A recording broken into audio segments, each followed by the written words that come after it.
في قلب كوريا الشمالية وتحت أنظار كيم وشقيقته، تكدس الأموال في غرفة سرية لتحافظ على حياة العائلة الحاكمة. الأرقام تشير لتريليون دولار والكثير من الصفقات المشبوهة. غرفة غامضة يحرم الدخول إليها وتثير قلق واشنطن منذ سنوات. هل تجمع فيها كل أموال الكوريين أم أن الأموال تأتي بطرق مختلفة؟ الغرفة 39، الخزينة السرية. في وسط العاصمة الكورية الشمالية بيونغ يانغ، وتحديدا في مبنى حزب العمال، توجد الغرفة المفضلة لكيم النووي، وهي الغرفة 39 التي تتمتع بمزايا فريدة وخاصة. فلها حرس خاص على مدار الساعة، وأمام الباب الرئيسي لها توجد قائمة تضم بعض الأسماء هم فقط من يسمح لهم بالدخول، ولا يدخل غيرهم للغرفة بأي ظرف، مع صلاحيات للحرس بقتل كل من يقترب منها دون إذن. في ذات المبنى يوجد العديد من الغرف المثيرة للريبة، منها الغرفة 35 وهي المسؤولة عن الاستخبارات الخارجية للدولة، وتنتقل تقاريرها مباشرة إلى رئيس الدولة. أما الغرفة 38 فهي مسؤولة عن التداولات الخارجية من العمل. لكن الغرفة 39 تختلف عن الجميع، فهي في الواقع غرفة لجمع الأموال بكل الطرق الممكنة، وتدار من شخصية هي الأقرب لحاكم الدولة، بل ويمكن القول بأنها الحاكمة الفعلية للبلاد، وهي شقيقة الزعيم كيم يو جونغ، وهي المرأة المثيرة لقلق نصف دول الكوكب، والتي تسلط عليها واشنطن كل الأضواء للكشف عن الأعمال التي تقوم بها وما تخطط له في المستقبل. وبعد اكتشاف إدارتها للغرفة، ازدادت المراقبة على يو جونغ كونها تدير غرفة لا يعلم عنها شيئا إلا الله. الغرفة التي تحولت للشغل الشاغل للمخابرات العالمية، يمكن القول بأنها رأس مال كوريا الشمالية وزعيمها، وتضم في جنباتها كل شاردة وواردة في الاقتصاد الكوري، وفي ذات الوقت تدار منها أبشع العمليات غير القانونية لتصب فيها الأموال في النهاية بسلاسة ودون أن يعلم أحد. فما هي قصة تلك الغرفة؟ ومن أين تأتي إليها الأموال؟ قصة الغرفة السرية لكوريا الشمالية تعود لتسعينيات القرن الماضي، حيث وسعت كوريا حينها من زراعة نبتة الخشخاش المخدرة، والذي يعرف بأنه من أكثر المخدرات رواجاً وانتشاراً حول العالم، وذلك ليس بسبب استخداماته المحظورة، بل كونه يدخل في تركيبة الكثير من المستلزمات الطبية والعلاجية.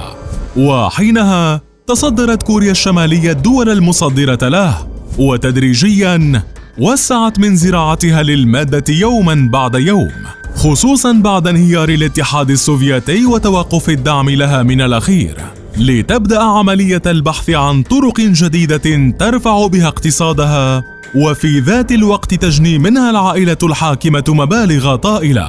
لكن بعد سنوات أدركت كوريا الشمالية أن تجارة الخشخاش لن تكون ذات أمد طويل، وحينها قررت توسيع تجارتها عبر الغرفة ذاتها، حيث بدأت بصناعة مختلف أنواع المخدرات وتصديرها لدول العالم بطرق عدة، ما جنت من خلالها مبالغ ضخمة وحولتها في بعض السنوات لأكبر بلد مصدر للمخدرات في العالم. حتى تلك اللحظة كانت المعلومات شحيحة، واعتقد الجميع أن تجارة المكتب لا تتعدى دول شرق آسيا فقط، حتى جاء العام 2004 وتحديدا في شهر أكتوبر، حيث رست سفينة صينية في أحد موانئ الولايات المتحدة، وخلال تفتيشها تم اكتشاف 300,000 دولار. ولم تكن تلك المصيبة، فالمصيبة أن الأموال كلها من فئة 100 دولار مزورة، لكن لا يمكن كشفها تقريبا، وهو ما يمكن القول بأنه تزوير محترف للغاية. بعد التحقيقات والبحث توصلت واشنطن أن الشحنة مصدرها كوريا الشمالية، وتحديداً الغرفة 39، وأن عملية التزوير تلك لم تكن الأولى للمكتب، بل سبقتها عشرات العمليات المنسقة التي تمكنت كوريا الشمالية من خلالها من جني ملايين الدولارات عبر أوراق مزورة لم تكلفها الكثير. اتهمت واشنطن حينها بيونغ يانغ بشكل مباشر، لكن الأخيرة نفت التهم وقالت أن الشحنة لم تصدر منها حتى، لكن الحادثة فتحت تحقيقات واسعة حول غرفة كيم السرية من جديد. فوفق تقارير غربية كشفت تفاصيل جديدة عن الغرفة، فإنها تضم 60% من اقتصاد كوريا الشمالية تقريباً، حيث لها الحق في تحريك الأموال داخل وخارج البلاد، كما أن تجارتها لم تتوقف عند المخدرات والتزوير، حيث أن لها ارتباطات في صفقات أسلحة كبرى حول العالم وعمليات نقل وغسيل أموال في دول عدة أبرزها أستراليا وبنما. ووفق أحد المنشقين عن المكتب، فإن كل الأموال الواردة للمكتب تذهب لتمويل البرنامج النووي أو لخزينة عائلة كيم، وهي العملية التي تشرف عليها شقيقة كيم بشكل مباشر، والتي بدورها منذ وصولها لقيادة الغرفة أدخلت الكثير من التفاصيل التي كان يجهلها العاملون بها.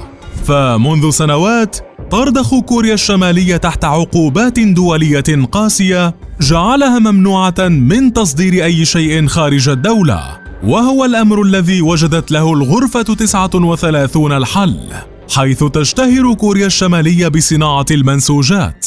فقبل سنوات قليلة عادت عجلة المصانع للعمل بقوة، ولكن بدل أن يكتب عليها صنع في كوريا الشمالية يكتب عليها صنع في الصين، لتتسلم الغرفة 39 المهمة بعد ذلك، حيث لديها تعاملات مع شركات صينية تنقل المنسوجات إلى الصين ثم تصدرها للعالم، وذلك على أنها بضائع صينية الصنع. تعود فوائدها في النهاية أيضاً إلى الغرفة 39. الغرفة لم تتوقف عند هذا الحد، وأظهرت تطوراً لم يوجد في الدولة ذاتها، حيث كشف في السنوات الأخيرة عن اتباعها الجريمة السيبرانية.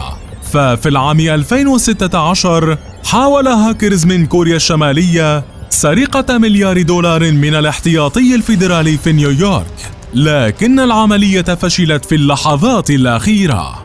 كما تمكنوا من سحب مبلغ $1 مليون من البنك المركزي في بنغلاديش، ولم يتم استعادته إلا بمساعدة من الولايات المتحدة. ومن جهة أخرى أشرفت ذات الغرفة على سرقة خطط عسكرية من كوريا الجنوبية، ويشير خبراء آسيويون أن الغرفة تضم آلاف الهاكرز الذين يتم تدريبهم وتطوير قدراتهم بشكل سريع بهدف تنفيذ هجمات سيبرانية وسرقات سريعة عابرة للحدود. وهذا كله يودي في النهاية لنتيجة واحدة، وهي رفع ميزانية الغرفة الأبرز في الدولة المظلمة.